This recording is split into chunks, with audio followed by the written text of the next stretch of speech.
கர்த்தருடைய பரிசுத்த நாமத்திற்கு மகிமை உண்டாவதாக. இந்த காணொளி வாயிலாக உங்களை சந்திப்பதில் மிகவும் மகிழ்ச்சி அடைகிறேன். எப்ரோன் இமானுவேல் ஏஜி சபை விசுவாசிகள் அனைவர்களுக்கும் இயேசுவின் நாமத்திலே வாழ்த்துக்களை தெரிவிக்கிறேன். இந்த வேத பாட நிகழ்ச்சி, இந்த வேத பாடம் தொடர்ந்து நடைபெறும். கர்த்தர் நம்மை நடத்துவாராக. இன்றைக்கு இந்த வேத பாட வகுப்பில் நாம் படிக்க இருக்கிறதான தலைப்பு பரிசுத்த ஆவியானவர். பரிசுத்த ஆவியானவரை குறித்து நம்ம ஒரு சில காரியங்களை நாம் படித்து அறிந்து கொள்ளலாம். கர்த்தருடைய நாமம் மகிமைப்படுவதாக. அதற்கு ஒரு வசனமாக, ஆதார வசனமாக யோவான் 14வது அதிகாரம் 16வது வசனம் நான் வாசிக்கிறேன். நான் பிதாவை வேண்டிக் கொள்ளுவேன், அப்பொழுது என்றென்றைக்கும் உங்களுடனே கூட இருக்கும்படிக்கு சத்திய ஆவியாகிய வேறொரு தேற்றரவாளனை அவர் உங்களுக்கு தந்தருளுவார். இது ஆண்டவராகிய இயேசு கிறிஸ்து சொன்ன வார்த்தைகள். பரிசுத்த ஆவியானவரை குறித்து நாம் அதிகமாக அறிந்து இருக்கலாம். ஆனாலும் நாம் இன்னும் அதிகமாய் அறிவதற்கு ஆண்டவர் நமக்கு உதவி செய்வாராக. பரிசுத்த ஆவியானவர், இந்த வார்த்தையை நாம் படிக்கும் பொழுது ஆண்டவராகிய இயேசு கிறிஸ்து ஒரு வாக்குத்தத்தமாக இந்த வார்த்தையை சொல்லுகிறார். பரிசுத்த ஆவியானவரை உங்களுக்கு நான் அனுப்புகிறேன் என்று சொல்லி. அப்படி என்று சொன்னால் பரிசுத்த ஆவியானவர் இயேசுவுக்கு பின்பதாக தான் வந்தாரா என்று பார்த்தால் இல்லை. அவர் உலகத்தின் துவக்கத்திலிருந்தே அவர் நம்மோடு கூட அவர் இருக்கிறார். ஆதியாகமம் 1வது அதிகாரம் 1-2 வசனங்கள்ல வாசிக்கிறோம். பரிசுத்த ஆவியானவர் ஜலத்தின் மீது அசைவாடினார் என்பதை குறித்து நாம் பார்க்கிறோம். அப்படி பழைய ஏற்பாட்டில் அநேக இடங்களிலே பரிசுத்த ஆவியானவரை குறித்து சொல்லப்பட்டிருக்கிறது. ஆகவே பரிசுத்த ஆவியானவரும் பிதாவாகிய தேவரும் இயேசு கிறிஸ்துவும் எல்லா காலங்களிலும் அவர்கள் வெளிப்படுகிறார்கள், இருந்திருக்கிறார்கள், செயல்படுகிறார்கள், செயல்பட்டு கொண்டிருக்கிறார்கள். ஆனால் இயேசு கிறிஸ்து சென்ற பிறகு பரிசுத்த ஆவியானவர் முழுவதுமாக இந்த உலகத்திலே வந்து தன்னுடைய முழு செயல்பாட்டை வெளிப்படுத்தி கொண்டிருக்கிறார். ஸ்தோத்திரம். ஆகவே பழைய ஏற்பாட்டில் அவர் இல்லை என்பது அல்ல. எல்லா காலங்களிலும் திருத்துவ தெய்வமாய் இருக்கிற பிதா, குமாரன், பரிசுத்த ஆவியானவர் எல்லா காலங்களிலும் அவர்கள் செயல்பட்டு கொண்டு இருக்கிறார்கள். இயேசு கிறிஸ்து சென்ற பிறகு அவர் பரிசுத்த ஆவியானவர் முழுவதுமாக நம்மிடத்திலே வந்து செயல்படுவதற்கு ஆண்டவராகிய இயேசு கிறிஸ்துவினால் அவர் அனுப்பப்பட்டார். ஸ்தோத்திரம். அப்ப இந்த வாக்குத்தத்தமானது 2 விதமாக நம்ம பார்க்கலாம். ஒன்று, அது எல்லாருக்குமான ஒரு வாக்குத்தத்தம். பரிசுத்த ஆவியானவரை நாம் பெற்றுக்கொள்வது என்பது அது எல்லாருக்குமான ஒரு வாக்குத்தத்தம்.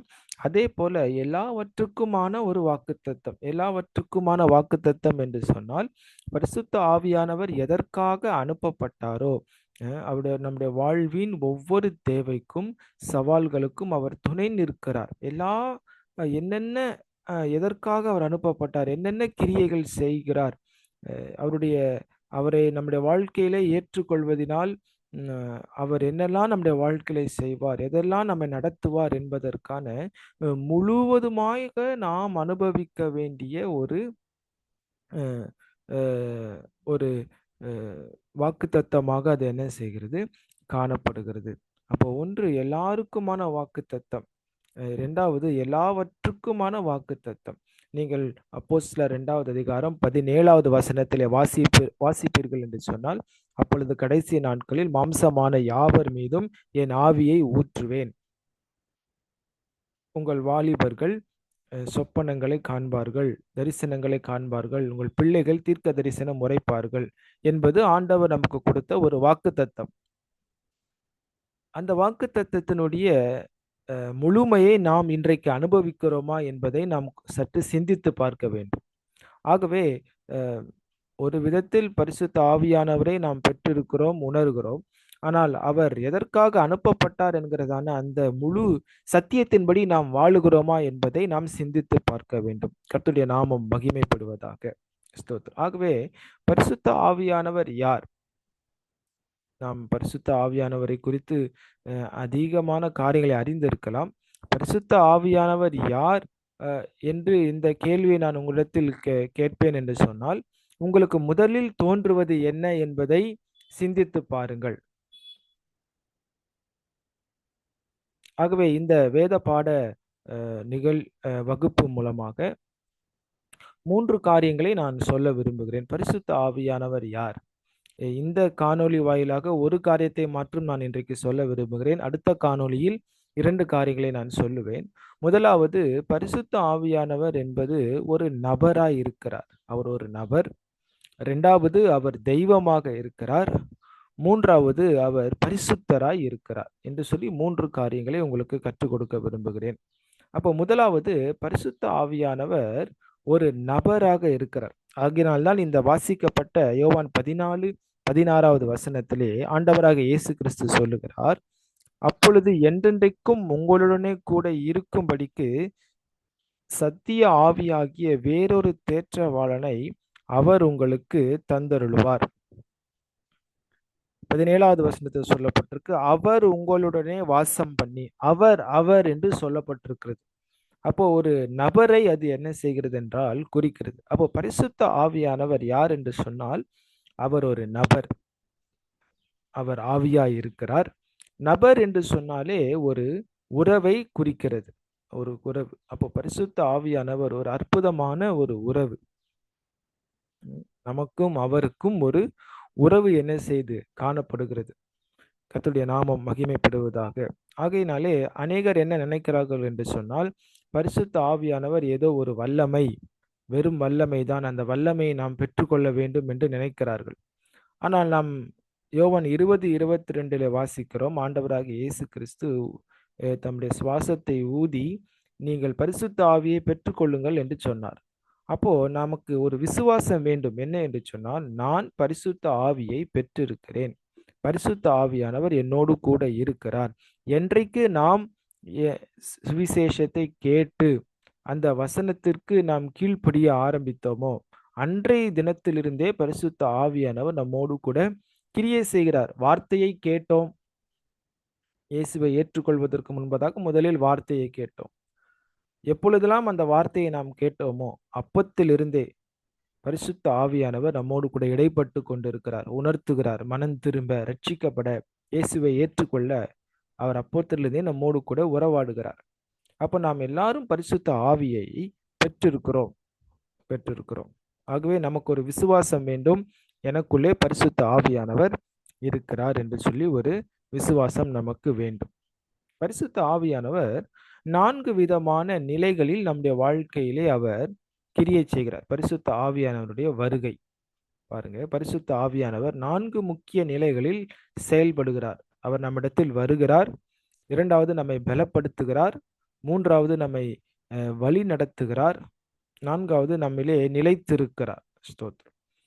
அதுல வேத ஆதாரத்தில் நீங்க வாசிங்கன்னு சொன்னா, லூக்கா 3வது அதிகாரம் 22வது வசனத்திலே ஆண்டவராகிய இயேசு கிறிஸ்துவின் மீது பரிசுத்த ஆவியானவர் வந்து புறாவை போல இறங்கினார் என்று நம்ம வாசிக்கிறோம். 2வது லூக்கா 4வது அதிகாரம் 1வது வசனத்துல வாசிக்கிறோம், அவர் பரிசுத்த ஆவியினாலே பலப்பட்டார் அப்படின்னு என்று சொல்லப்பட்டிருக்கிறது. அப்போ பரிசுத்த ஆவியானவர் தம்முடைய வல்லமையினால் இயேசு கிறிஸ்துவை நிரப்பி இருக்கிறார். 2வது. 3வது, நீங்கள் லூக்கா அதே 4வது அதிகாரம் 14வது வசனத்தை வாசித்தீர்கள் என்று சொன்னால், அவர் பரிசுத்த ஆவி நிறைவினாலே கொண்டு செல்லப்பட்டார் அப்படின்னு சொல்லப்பட்டிருக்கிறது. அப்ப அவர் நம்மை நடத்துகிறார், அவர் நம் மீது வருகிறார், நம்மை நிரப்புகிறார், நம்மை நடத்துகிறார். கடைசியாக நம்மிலே அவர் என்றென்றும் நிலைத்திருக்கிறார். என்றென்றைக்கும் நிலைத்திருக்கிற பரிசுத்த ஆவியானவர் என்று ஆண்டவராகிய இயேசு கிறிஸ்து சொல்லுகிறார். அப்புறம் என்றென்றைக்கு நமக்குள்ளே அவர் நிலைத்திருக்கிறார். கர்த்தருடைய நாமம் மகிமைப்படுவதாக. அப்ப 4 நிலைகளிலே பரிசுத்த ஆவியானவர் நம்மில் இடைப்படுகிறார். 1, நம்மிடத்தில் வருகிறார், நம்மை நிரப்புகிறார், நம்மை நடத்துகிறார். 4வது நம்மிலே நிலைத்திருக்கிறார். அதிலே சில நேரங்கள் நாம் பரிசுத்த ஆவியானவரை துக்கப்படுத்தும் பொழுது 5வது ஒரு நிலை இருக்கிறது. அவர் நம்மை விட்டு எடுபடுகிற ஒரு நிலையும் என்ன செய்கிறது இருக்கிறது. சவுலுடைய வாழ்க்கையில பார்க்கிறோம், பழைய ஏற்பாட்டு சவுலுடைய வாழ்க்கையில பார்க்கிறோம். அவர் பரிசுத்த ஆவியை பெற்றிருந்தார். ஆனால் ஒரு காலகட்டத்திற்கு பின்பதாக அதீத கீழ்ப்படியாமை நிமித்தம் பரிசுத்த ஆவியானவர் அவரை விட்டு சென்றார் என்பதை நாம் வாசிக்கிறோம். கர்த்தருடைய நாமம் மகிமைப்படுவதாக. ஆகவே பரிசுத்த ஆவியானவர் ஒரு நபராய், ஒரு உறவாய் நம்மோடு கூட இருக்கிறார் அவர். ஆகவே நமக்கு ஒரு விசுவாசம் வேண்டும். என்னிடத்தில் பரிசுத்த ஆவியானவர் ஒரு நபராக, ஒரு உறவாக அவர் இருக்கிறார் என்பதை நாம் விசுவாசிக்க வேண்டும்.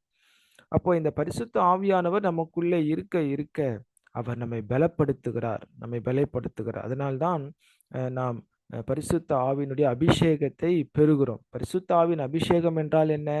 அவர் நம்மிடத்தில் இருந்து தங்கி வாசம் பண்ணி நம்மை சுத்திகரித்து பரிசுத்தப்படுத்தி நம்மை நடத்த நடத்த நமக்கும் அவருக்கும் ஒரு நல்ல உறவு என்ன செய்கிறது? ஏற்படுகிறது. அந்த உறவின் ஆழம்தான் பரிசுத்த ஆவியினுடைய அபிஷேகம். பரிசுத்த ஆவியினுடைய அபிஷேகம் ஒரு ஒரு கிஃப்டை போல நமக்கு அது அவர் கொடுக்கிறார். எந்த அளவுக்கு நாமும் ஒரு நம்மோடு கூட இருக்கிற நபரும் நண்பரும் எந்த அளவுக்கு நாம் பழகுகிறோமோ, ஏற்ற வேலை வரும் பொழுது அவருக்கு ஒரு திருமணமோ அல்லது ஒரு பிறந்த நாளோ வரும்போது நாம் ஒரு பரிசினை கொடுக்கிறோம். அதே போல பரிசுத்த ஆவியானவரோடு கூட இருக்கிற உறவிலே நாம் வளரும்போது பரிசுத்த ஆவியானவர் நமக்கு அவருடைய வரத்தை கொடுக்கிறார். அதுதான் பரிசுத்த ஆவியினுடைய அபிஷேகம். அந்த வரம் எதற்காக கொடுக்கிறார்? எதற்காக கொடுக்கிறார் என்று சொன்னால், நான் உன்னோடு கூட இருக்கிறேன் என்பதை சொல்வதற்காக அல்ல, அவருடைய பணியை செய்வதற்கு நமக்கு ஒரு வரம் தேவைப்படுகிறது. ஏனென்று சொன்னால், கர்த்தருக்கென்று செய்கிற பணி அது மிகவும் நல்லது.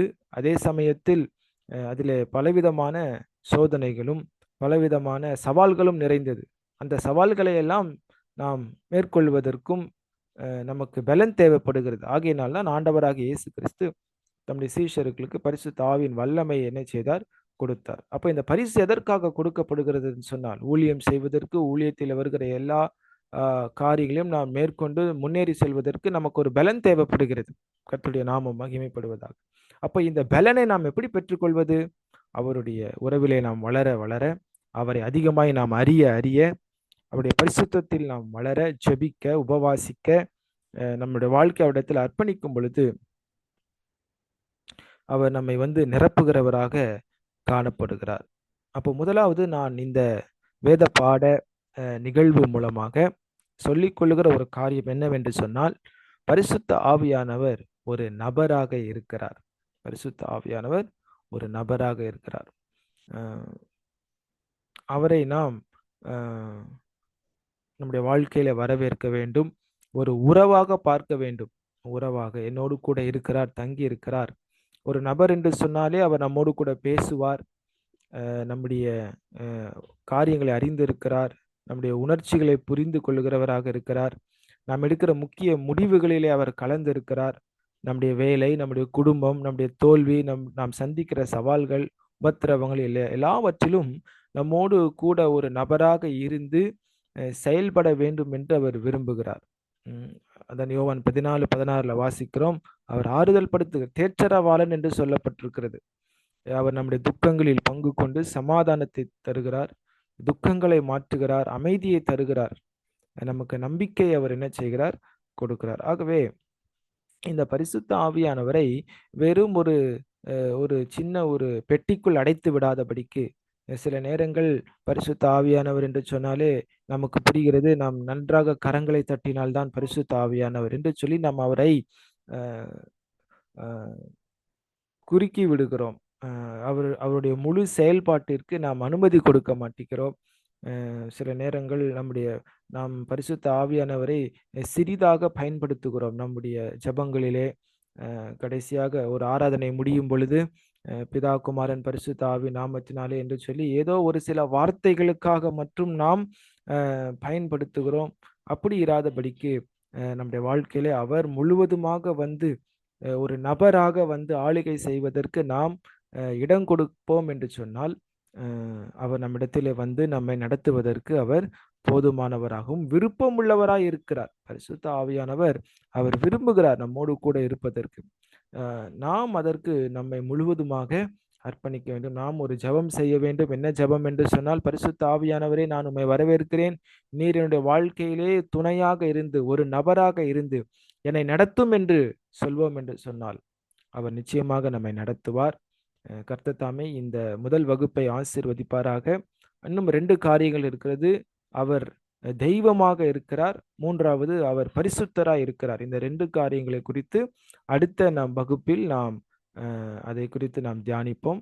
கர்த்தர் தாமே உங்களை ஆசீர்வதிப்பாராக. God bless you.